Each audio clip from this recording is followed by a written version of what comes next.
Hello everyone, I'm Cody and welcome to another slideshow here on my channel. This might have flown under your radar as it did mine, but New Zealand doesn't currently operate any fighter aircraft.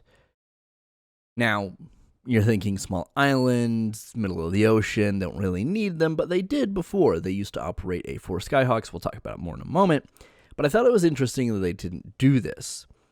Now, this is timely, and I'll expand more on it in a moment, but they're currently undergoing a review of their whole armed forces right now, and this is a topic that comes up for them fairly regularly. Now, I will say I can't take credit for the idea to investigate this topic, because a friend of the channel pointed me in this direction, but regardless, Gripen kind of is the best fit for New Zealand. I'll talk about more why in a moment, but one thing I do 100% take credit for is throwing this paint scheme on the Gripen, because that dark green on the Gripen looks so good. Some country that operates Gripens needs to do this like right now. I love this design. I think it looks great.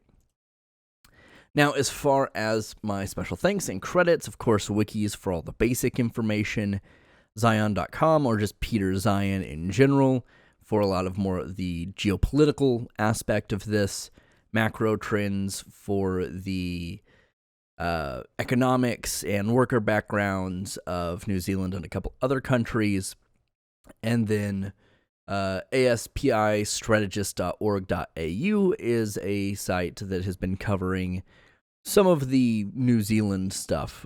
It's not been like moving super fast or anything, but if you're looking for news on this topic, that's a great place to kind of start. Now, this is rather timely. As I said, New Zealand is currently undergoing a review of their armed forces, and they've been a bit neglected over the last 15 or so years. Peace breeds complacency, and, well, New Zealand's just about as far removed from major military conflicts as you can get in the kind of first world, if you will.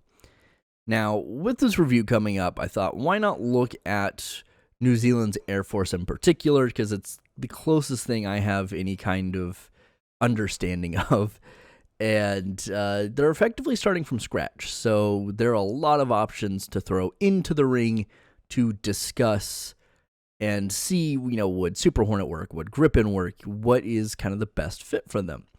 And as we see, I came to the Gripen, but I will talk a little bit more about the Super Hornet later on, because the Gripen by itself, while it is a great aircraft, has a couple of other things going for it. Now, after mulling over these options, I came to similar conclusions I've done for Ukraine. Like I said, Gripen, Super Hornet, but it is all the extra stuff that's outside of the aircraft that I think works in the favor of the Gripen more so than the Super Hornet, and that might be kind of the problem for the Super Hornet in the grand scheme of things. So what am I going to cover and in what order? Well, first we have to look at some context in regards to New Zealand and their current military situation. Next we'll look at the specifications for both the Gripen C and D as well as the E and F. We'll look at the pros of the Gripen, some potential threats they may face, how the BASS 90 system works into all of this, how the Gripens can help with power projection, and then, of course, we'll take a look at kind of the broader scope of things with export deals, Brazil being a prime example of that, economics, logistics, and, of course, the geography and the needs of New Zealand in that context. So what kind of context do we need for New Zealand? What's so unique about this small, semi-remote island nation? Well, first we need to understand that since the 1980s, the military budget has increasingly been reduced in favor of other sectors. This is what most countries call the peace dividend. This is a fairly common trend across the developed world. It should be noted that since 2017, the budget has been taking up a little bit more of GDP, but since much less so than the pre-1980 numbers. Outside of this overall trend, certain capabilities have been lost. For instance, nothing replaced their fleet of Airforce Skyhawks when they were retired back in 2001. While New Zealand may not directly be in harm's way, they do play a role in regional politics with organizations like the Pacific Islands Forum and in defense pacts like the Five Power Defense Agreement. which we'll look at in more detail in a moment. Now, all of this in the context of rising tensions with China over Taiwan and the South China Sea, on top of the war in Ukraine, the military in New Zealand has started to say, hey, maybe we need to revisit some of these capabilities, and their political system is doing the same thing as well. So let's look at the Gripen C and D. Its empty weight is just under 15,000 pounds, with a max takeoff weight of just above 30,000 pounds. Its maximum speed is 1,530 miles an hour, or Mach 2. It has an effective combat range of about 500 miles. Once again, that can vary depending on its loadout and external fuel sources, and then, of course, aerial refueling capabilities is a whole nother thing. Its service ceiling is about 50,000 feet. It has an average service life of about 8,000 hours, with a cost per flight hour of anywhere from $4,700 an hour to $8,000 an hour, depending on, of course, what country, how much of the individuals get paid that work on these, the pilots, the maintainers, whatnot, the cost of fuel in your country, and so forth. Its wing loading is 283 kilograms per meter squared, or 58 pounds per square foot. Thrust-to-weight ratio of 0.97, so pretty good for modern aircraft, right around that 1 mark that you kind of want to be around. It uses a PS-05A pulse Doppler radar with an effective range of about 75 miles. Now, of course, that's something that can be changed, but that's kind of the default. It does have a Cobra helmet mounted display, so you can cue everything up through your helmet visor versus having to be restricted to instruments directly in front of you. Not sure what that's supposed to mean. I guess I just threw some extra information in there. Good for me. And then it uses the Volvo RM12 afterburning turbofan engine, which is a derivative of GE's F404J engine.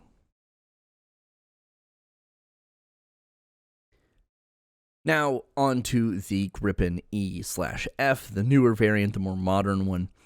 And its empty weight, as we see, goes up to just over 17,500 pounds. Its max takeoff weight is just above 36,000 pounds as well. Maximum speed, same deal, up to Mach 2. Combat range is 40% more than that of the C due to more internal fuel components. Not really sure exactly what that... It's not given an exact measurement, obviously, because once again, a number for combat range is wildly going to change depending on where you are, what you're using. So it's effective for most ranges, is all we'll say. Service ceiling, 50,000 feet. Service life, once again, 8,000 hours. Could be more than that, because a lot of this information seems to be very similar to the C.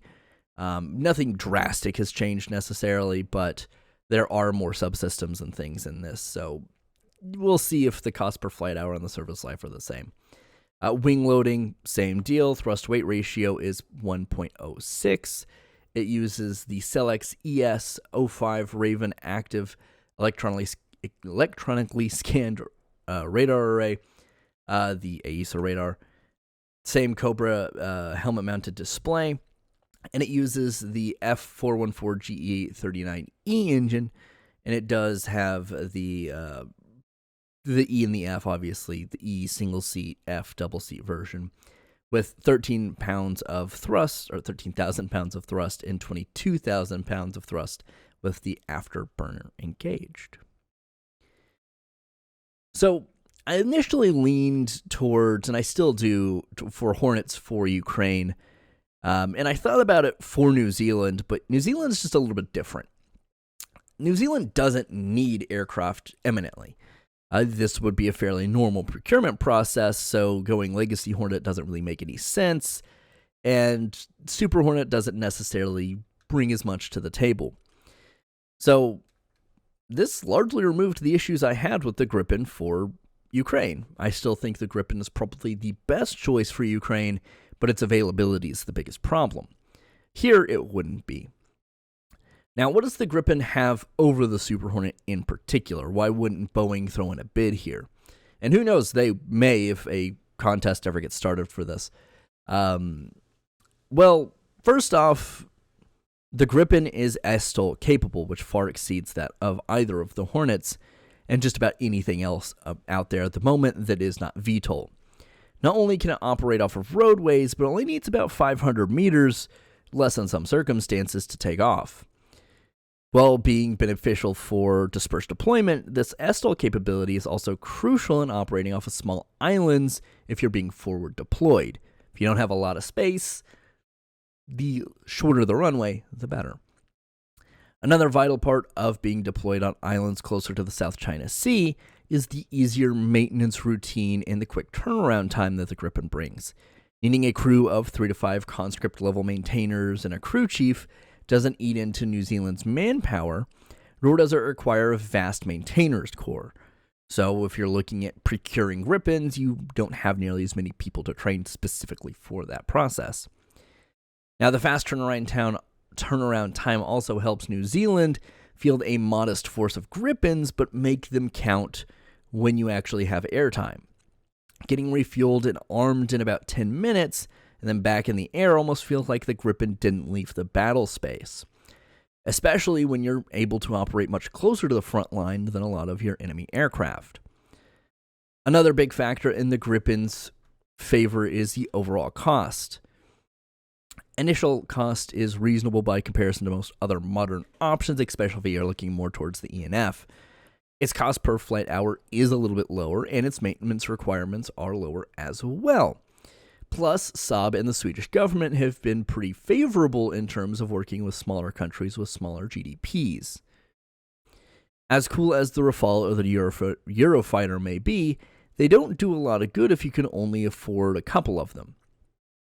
Along with everything else, the Gripen can use pretty much every other major NATO or non-NATO allied munition, from AMRAAM to Meteor to pave way in a host of indigenous Swedish weapons.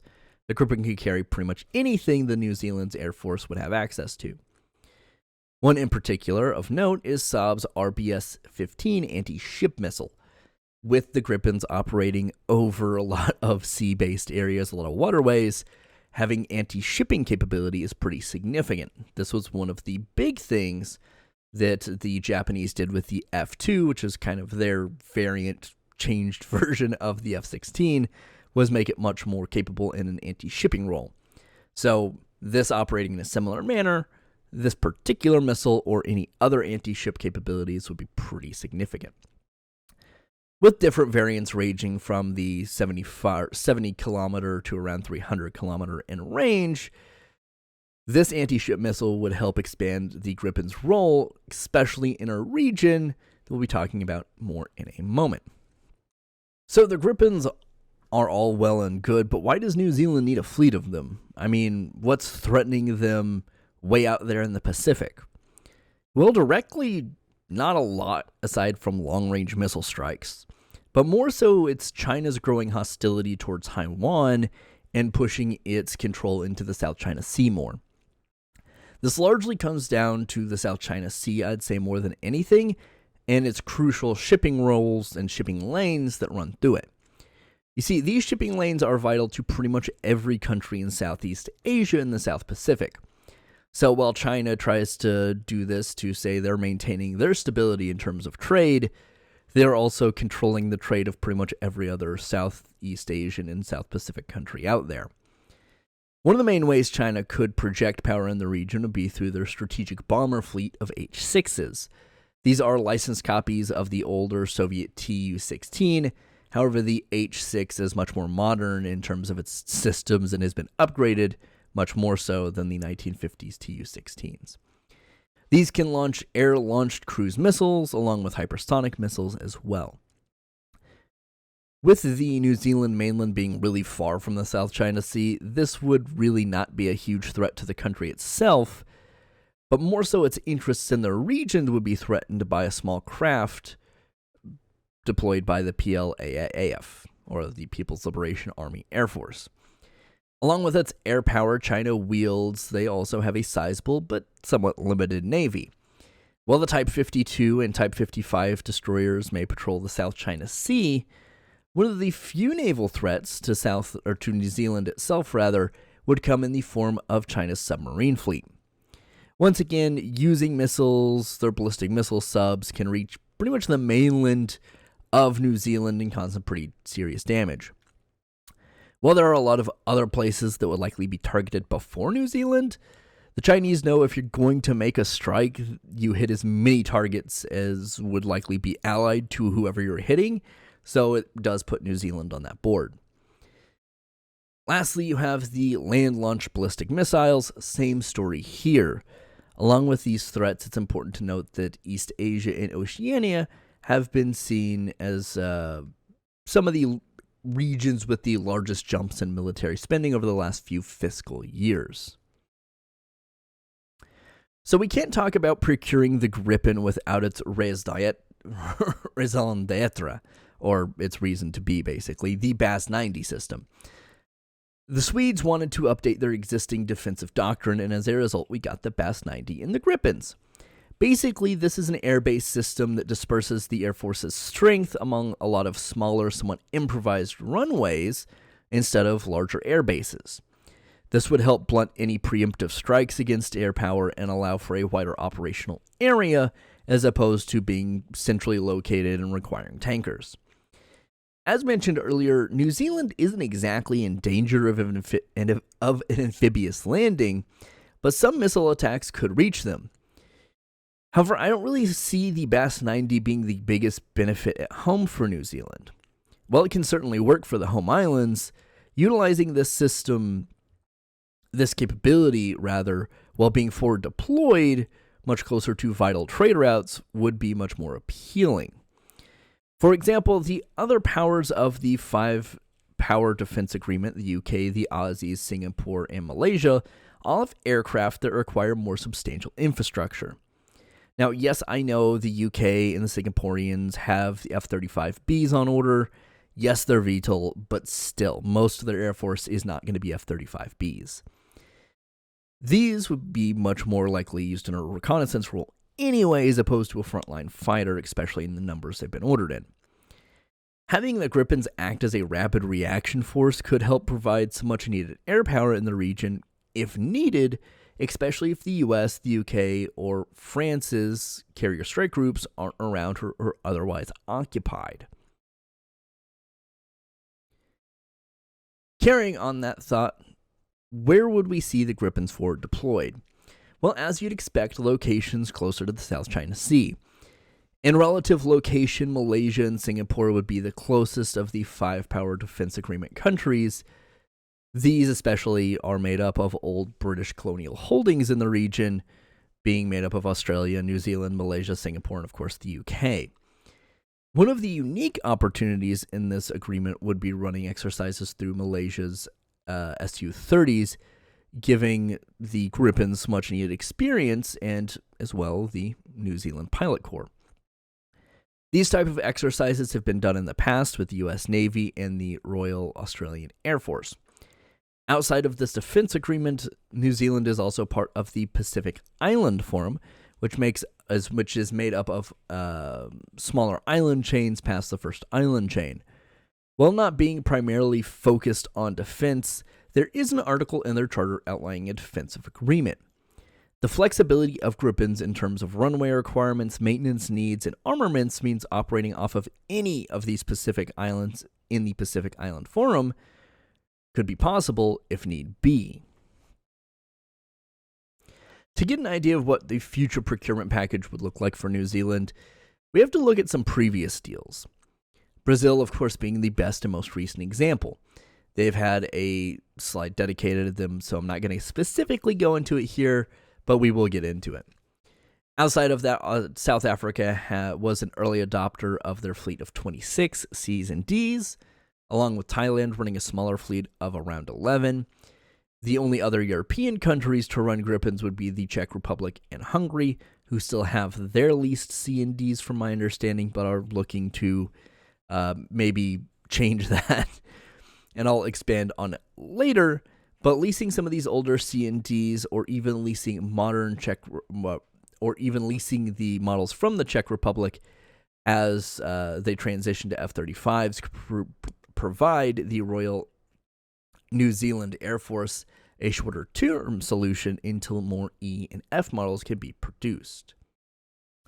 So, why is the Brazilian package the best example. Well, outside of it being the most recent, it is the only package outside of Sweden for E's and F's. It also features a full technology transfer, meaning a Brazilian firm, Embraer, worked in cooperation with Saab to learn not only how to maintain these aircraft, but to build them.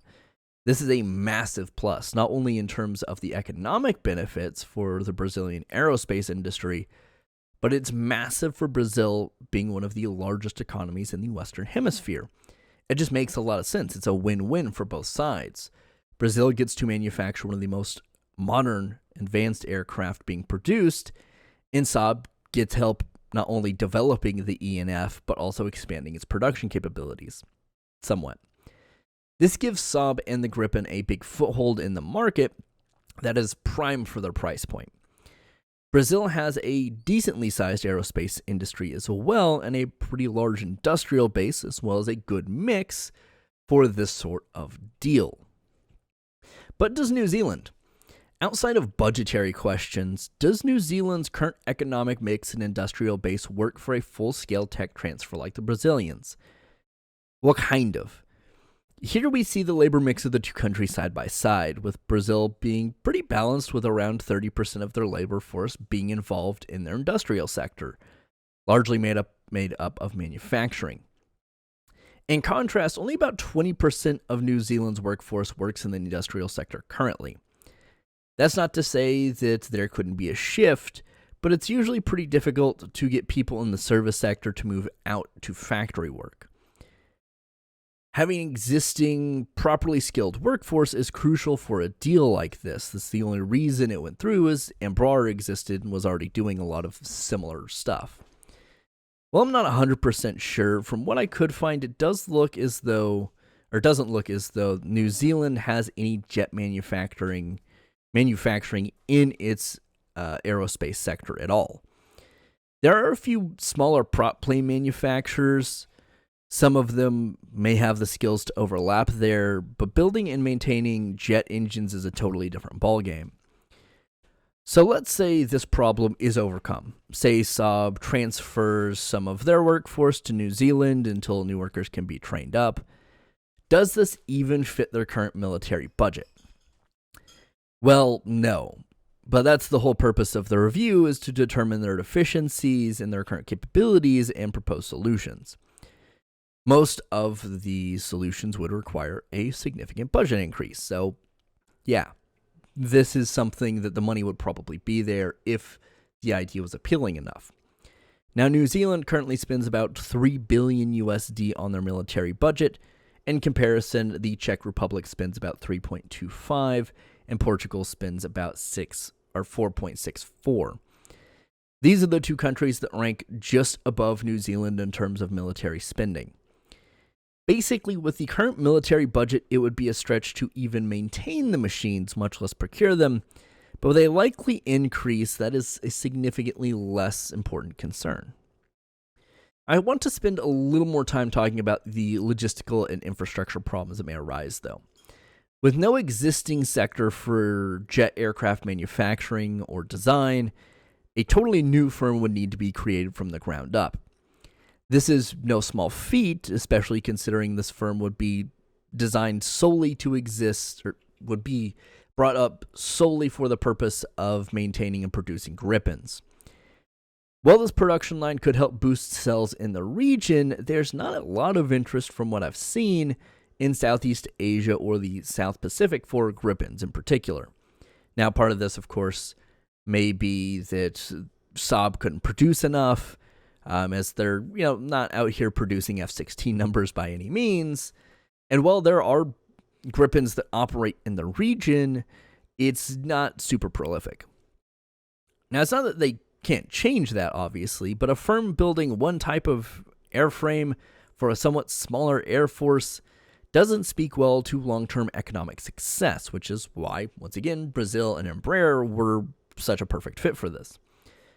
One saving grace for this tech transfer would be Thailand. While the Royal Thai Air Force is looking to replace its aging F-5 and F-16 fleets with F-35s, it's still currently awaiting approval from the U.S. Congress for that sale. Even if that sale goes through, the Royal Thai Air Force won't be flying F-35s anytime soon, meaning they're going to have to be more reliant on their smaller fleet of Gripen Cs and Ds. Being able to foster a relationship may help those C and Ds upgrade into Es and Fs, especially with production delays of the F-35 program and the growing hostility of China in the region. Probably the slide with most of what you've been waiting for on the geography side, or more so the range side, I guess, is this. While the Gripen is great, it's small and it's relatively limited range since it was never intended to do long-range missions. That being said, external fuel tanks and air-to-air refueling really diminish this concern.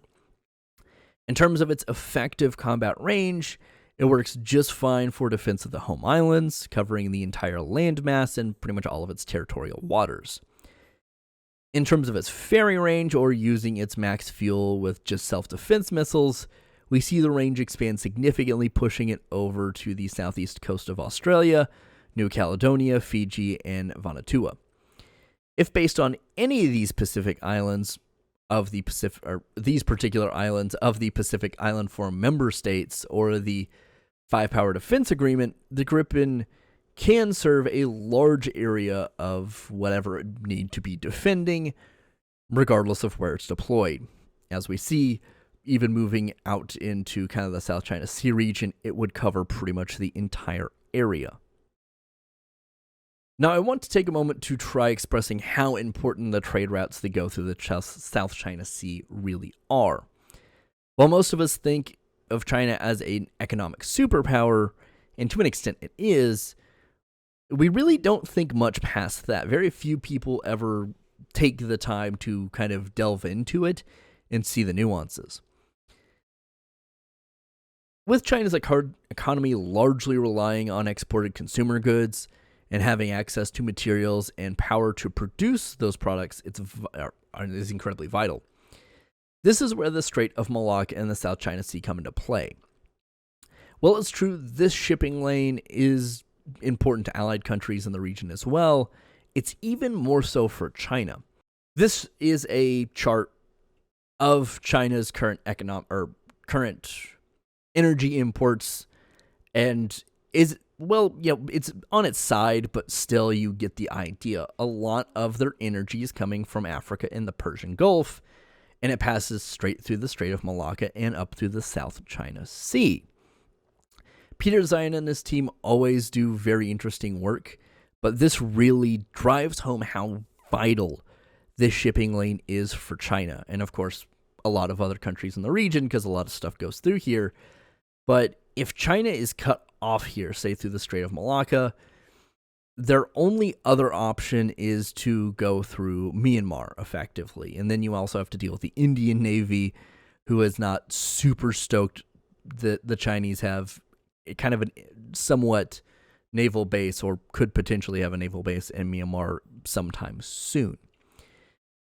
So, is it a reason for China to be as hawkish as it is, especially in the South China Sea?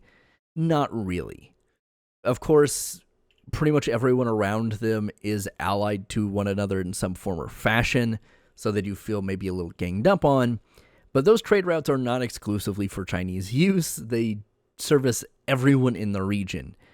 So it is important to note that, China shouldn't have pure control of the South China Sea, but it is somewhat more a nuanced, complex conversation than anything else, and they have some, valid concerns, obviously, but not to the degree of, say, taking over large swaths of the South China Sea and trying to expand into the Indian Ocean. Now on to the specific deal I could see for New Zealand. Well, first, fighter wings would be needed to be organized, of course, then put into work. And, since E and Fs aren't super readily available at the moment or even in the near future, leasing some older C&T models for the interim would provide the pilots and ground crews with something to learn on. These could be from Swedish stock as well as transitioned to E and F maybe later down the line, or come from the existing Czech Republic or Hungarian fleets if they're moving on to other platforms. Right alongside this acquisition would be the creation of a new firm to handle the tech transfer for E&F models.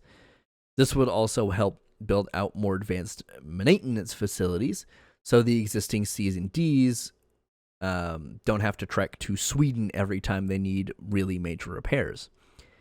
This could be a private firm with Saab heavily investing, or could even be a government-controlled firm until things get up and running. Since it likely focused just on Gripen repair and production, it's probably going to need a little bit of financial help, at least for the short term, if not the long term. While Gripens are great, they don't make a full Air Force.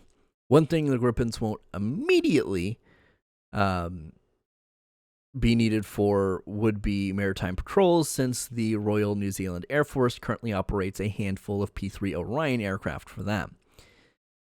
So we have some fighters, we have some naval patrol craft, but what else would New Zealand need? Well, at the least, looking into some kind of AWACS-capable system and air-to-air refueling would be pretty crucial for its location. A smaller system like the ERI radar system would probably be best in terms of matching the budget while still providing capabilities. This system is also a Saab design, so maybe it'd be considered part of the deal with Cs and Ds, or even part of the tech transfer to an extent. This system has been mounted on both prop and jet aircraft with the Saab 340 and the Embraer R99. Yes, that is the same Embraer that now produces Gripens. In terms of cost and capability, the smaller system would meet New Zealand's need without breaking the bank. Plus, any large-scale military operations, including New Zealand, would most likely include the Aussies or the Brits and their larger range AWACS systems. Well, no fighter-based refueling system exists with the Gripens like the Hornets. A smaller tanker like the KC-130 would work just fine. Once again, not breaking the bank, but still providing the Gripens with much-needed extended range. Again, no large fleet of tankers is necessary since the US, the UK, and the Aussies all operate tankers as well. Now that New Zealand has had some time to build up and build out, it's time to start taking a look at the transition to the natively produced E&F models. Now, of course, depending on a budget, a mix of things might be kept in service, but largely speaking, the small force would be more expensive and more complex if it was built purely out of E&Fs, even though they do provide more capabilities, especially in the electronic warfare field. They have more advanced data link systems and IR sensors as well, so, they have a reason to be more expensive by all means, but it might take a little bit of time to get there. So keeping Cs and Ds in production or in service, extending their service life might be pretty crucial.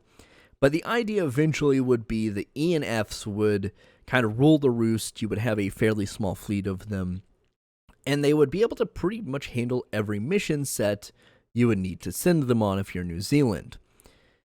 Now, of course, there would be pretty similar capabilities of that of the Super Hornets if you're looking at the Royal Australian Air Force or the US Navy, but in this instance, interoperability may not be best. Interoperability is great, but if you don't really have a rapid reaction force or something like that that has ESTOL capabilities, you may need something that fills that gap. Now, these are just my thoughts, of course. Let me know down in the comments below, do you think the Gripen is the best deal for New Zealand? Should they look into maybe some kind of indigenous program, or what other fighter do you think would really serve their needs? Let me know in the comments down below, and as always, thanks for sticking with me.